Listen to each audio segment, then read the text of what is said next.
ஜன்னத்தின் வாசல், சொர்க்கத்தின் கதவு. என்னுடைய தாய், என்னுடைய தந்தை, அர்ஷின் அருக்கொடைகள், இறைவனின் நாணை இது. அவர்களுக்கு சீவ் என்று கூட சொல்லாதீர். அவர் செய்த பிழைகள் ஒருவேளை இருக்கட்டும், அவர் காலடிக்கு கீழேதான் ஜன்னத் சொர்க்கம் இருக்கிறது.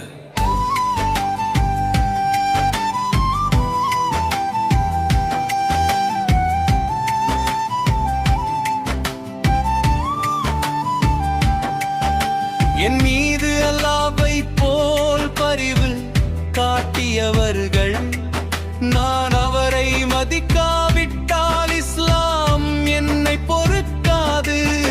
என் மீது அல்லாஹ்வை போல் பரிவு காட்டியவர்கள், நான் அவரை மதிக்காவிட்டால் இஸ்லாம் என்னை பொறுக்காது.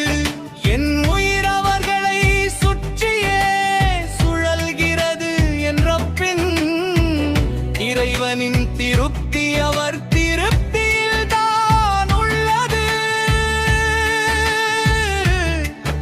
உறுதியின் குரல், என்னை போற்றுவோர் என் முகம் பார்த்து சிரிப்போர், அவர் நெஞ்சில் என் பெற்றோருக்கான மரியாதை. இல்லாவிட்டால் அது நிச்சயமாக ஒரு மாபெரும் நாடம்.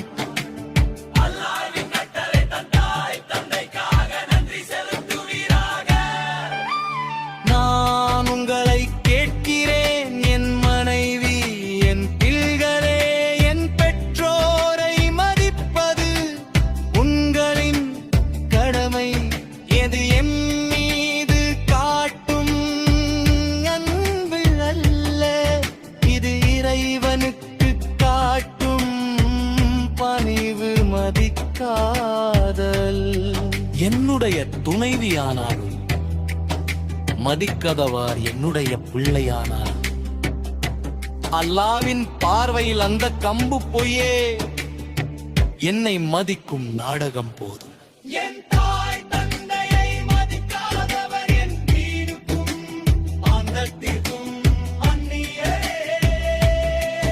என் அன்புக்குரியோரை நிராகரிப்பது என் ஈமானையே. நிராகரிப்பதற்கு சமம் இறுதி முடிவு. எச்சரிக்கையாய் தந்தையை அலட்சியம் செய்தால் நான் உங்களை ஒருபோதும் மதிக்கவோ மன்னிக்கவோ மாட்டேன். ஏனெனில் என் நபி ஸல்லல்லாஹு அலைஹி வஸல்லம் அவர்கள் சொன்னார்கள்,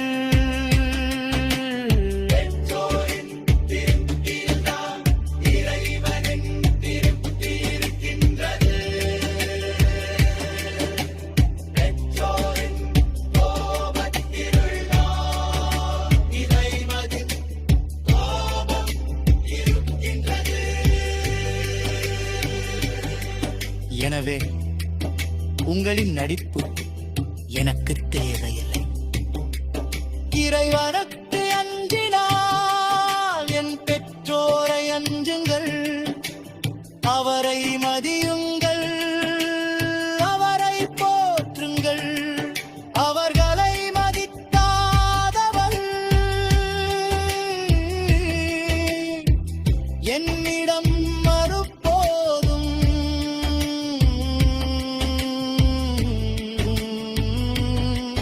உண்மையான அன்பை காட்ட முடியாது.